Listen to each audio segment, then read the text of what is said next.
Hello guys! Hello! This is for Scorpio. Welcome dito sa ating channel. Kapalaran ni Scorpio. So, titingnan natin Scorpio ang 2026. General reading para sa inyong lahat.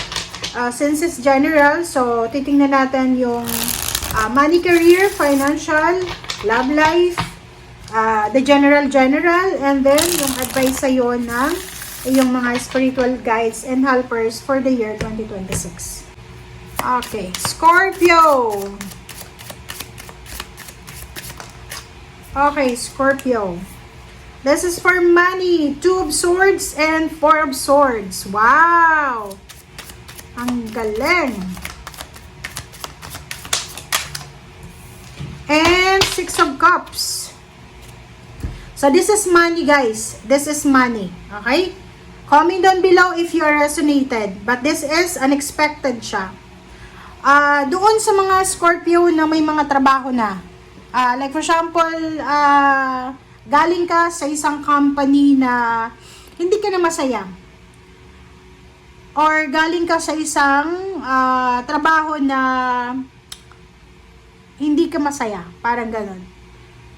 This year of 2026, sinasabi ng bara sa'yo na isang tawag or isang email, isang chat, isang offer, ang posibleng i-offer sa'yo ng dati mong pinagtatrabahuhan.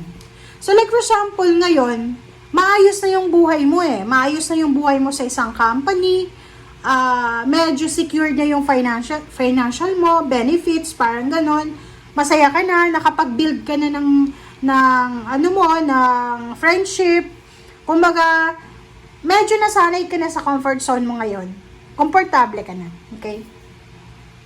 But the problem is, sa year 2026, posibleng meron dito, it's either dati mo siyang katrabaho or dati mo siyang boss, na kukulutin ka niya. Diba? Everyday, night and day ka na tatawagan, parang sasabihin sa'yo na bumalik ka sa kanya. Pwede niyang dagdagan yung sweldo mo, pwede kanyang i-promote, ganyan ganito. So marami siyang i-offer sa'yo. But yung 4 of Swords dito, sinasabi ng bara sa atin na bago tayo gumawa ng desisyon, lalo na kung nasa mabuti ka ng lugar, nasa mabuti ka ng trabaho, Scorpio, kailangan mong pag-isipan ng mabuti. Kasi itong 6 of Cups na to, this is your past eh. So kaya ka nga umalis kasi there's a problem. Kaya ka nga umalis kasi kailangan mo ng pagbabago. So, sinasabi ng baraha dito na kung tatawagan ka niya, pwedeng madala ka. Madala ka niya eh. Mag-iingat ka lang sa pagdidesisyon. Kaya nga may 4 of Swords dito. Kasi yung sinasabi ng 4 of Swords is lahat ng decision making mo regarding money, regarding offers, ay kailangan mong pag-isipang mabuti. Alright? Yun. So, let's check for the love life. Ang iksi lang ng ng money. Okay. Meron pa naman na general. Baka lumabas sa general reading yung additional. Love life. Scorpio, this situation will result in bad karma. So, same with the Pisces ka. Ulitin ko ha, pero kung gusto mo, panoorin mo yung Pisces kasi pwede kang makaresonate. Same sign lang naman kayo eh. Ulitin ko ha. May mga relationship tayo, especially stable tayo. Like may asawa, boyfriend, girlfriend, live-in partner. Pero may mga tayo eh, may mga pagkakataon kasi hindi naman perfect yung relationship ng tao eh. Human being. So may mga times ng 2026 na posibleng mag-away kayo ng karelasyon mo. Especially yung magka-live-in pa lang, girlfriend, boyfriend, or mag-asawa dyan, na medyo nawala na yung spark, nawala na yung init ng relationship.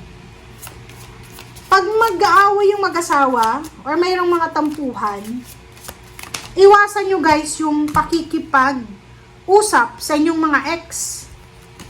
Iwasan nyo din yung pagkakwento ng inyong mga problema. Kung babae ka, huwag mong ikukwento yung problema nyong mag-asawa or mag-boyfriend sa lalaki. Lalo na kung katrabaho mo yan, or kakilala, or kaibigan. Kasi, alam mo yung relationship, ang relationship, dalawa lang yung involved dyan eh. Okay? Magulang ha, bawal i-involve sa relationship natin. Kapatid, magulang. Kasi hindi naman nila nalaman kung paano nagsimula yung relationship natin.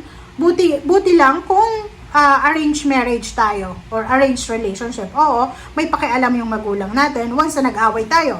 So, if in case na walang alam yung magulang mo sa relationship nyo or sa yung mga tao sa paligid mo, wag mong ikukwento sa kanila.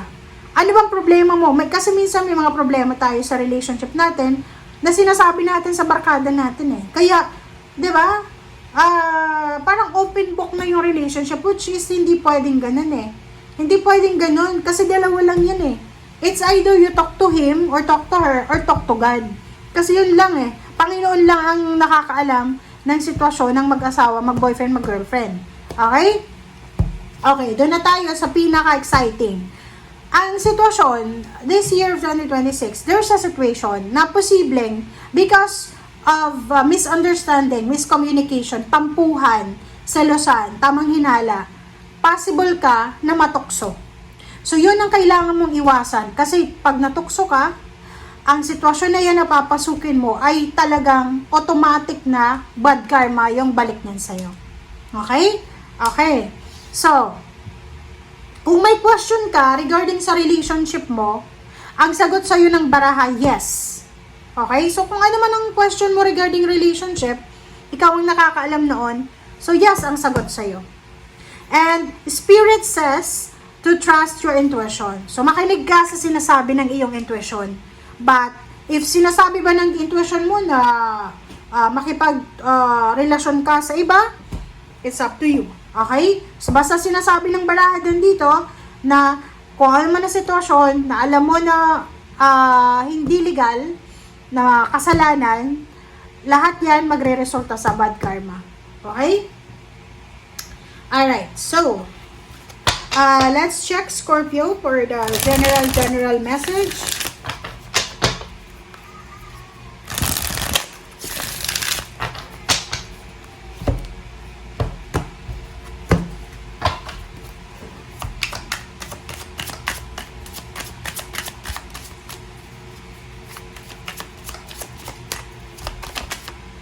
Alright. Eight of Swords. Okay. Reverse na Five of Swords. Okay. Diba? So, kung makikita mo dito, this is entrapment. This is entrapment. Maybe this is your situation dito. Like, halimbawa, yun nga, diba? Once na nag-away yung magkarelasyon, nakakaramdam tayo na, di ba? Aminin nyo yan, every time na nag-aaway yung mag-asawa, mag-boyfriend, girlfriend, kahit nga magkakapamilya, parang hate na hate nyo sila. Na parang feeling mo stagnant ka, entrap ka, or parang feeling mo nasasakal ka. Pero once na nagbati na kayo, pinagsisisihan mo yun, pagsisisihan mo yun. So, sinasabi ng Five of Swords na reverse, sinasabi ng baraha sa'yo na wag mong i-give up ang relationship mo. Okay? Naintindihan nyo yun? Sinasabi ng baraha dito na since this is general reading, sinasabi sa'yo na wag mong i-give up yung relationship mo ngayong 2026 na kahit parang feeling mo na sasakal ka na eh. Yung parang feeling mo na hindi na, ayoko na, parang ganun. No. Sinasabi ng Five of Swords na reverse na ilaban mo pa. Kayanin mo pa. Ilaban mo pa. Kayang-kaya mo yan. Okay? Sa usaping pera naman, ganun. If ever lang sa usaping pera na pagod ka na naman, overtime ng overtime, masakit na yung katawan mo, ganyan, ganito, sinasabi ng baraha sa'yo dito, huwag kang magre-resign ng 2026. Huwag kang magre-resign, huwag kang lilipat ng ibang trabaho. Kahit pakiramdam mo stagnant ka, yung parang feeling mo hindi na umaasenso yung buhay pinansyal mo. Kahit na feeling mo hindi na umuusad yung buhay mo sa usaping pinansyal or sa trabaho, sinasabi ng Five of Swords na reverse na wag mong i-give up yan. Okay? Stay lang sa kung nasaan ka. Okay? Okay. Queen of Pentacles and Knight of Cups. So, sinasabi ng baraha sa'yo dito na for the year 2026, kinakailangan mo daw na bigyan ng balanse. Okay? Yung pera. Emotion. So, ibig sabihin yan, kailangan mong mag-focus ngayong 2026 sa pera and emotion. So, anong ibig sabihin yan, guys? Ibig sabihin yan, dapat may oras ka sa trabaho, may oras ka din para sa sarili mo, para sa pamilya mo. May oras ka sa love life mo, may oras ka para sa trabaho, parang ganun, balance ba? Hindi yung puro na lang trabaho, puro na lang love life. Dapat balance. Okay? Alright, so let's check. This is the message from your guides, spiritual helpers, and angels.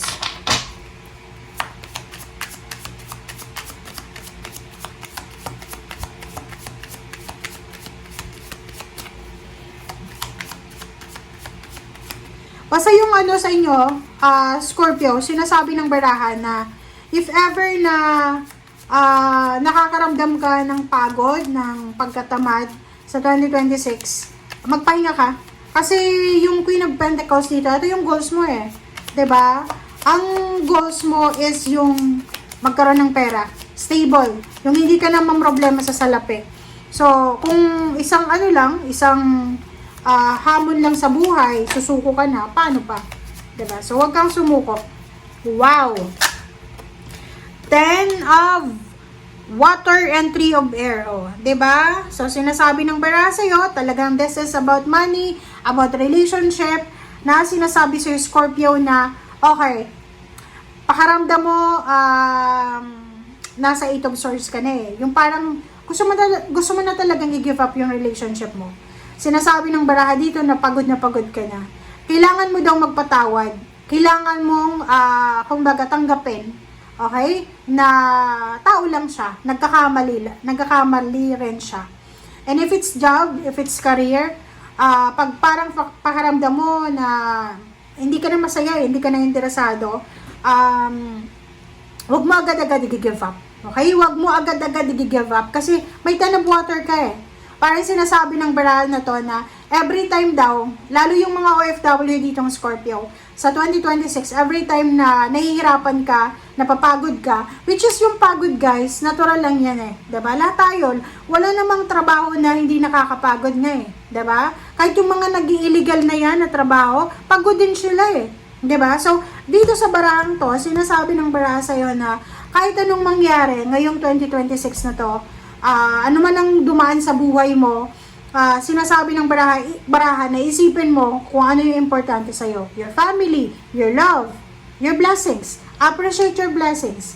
Okay? So, eto lang yung message sa'yo. General reading, this is a warning, this is reminders para sa ating lahat. Thank you guys for watching. Bye!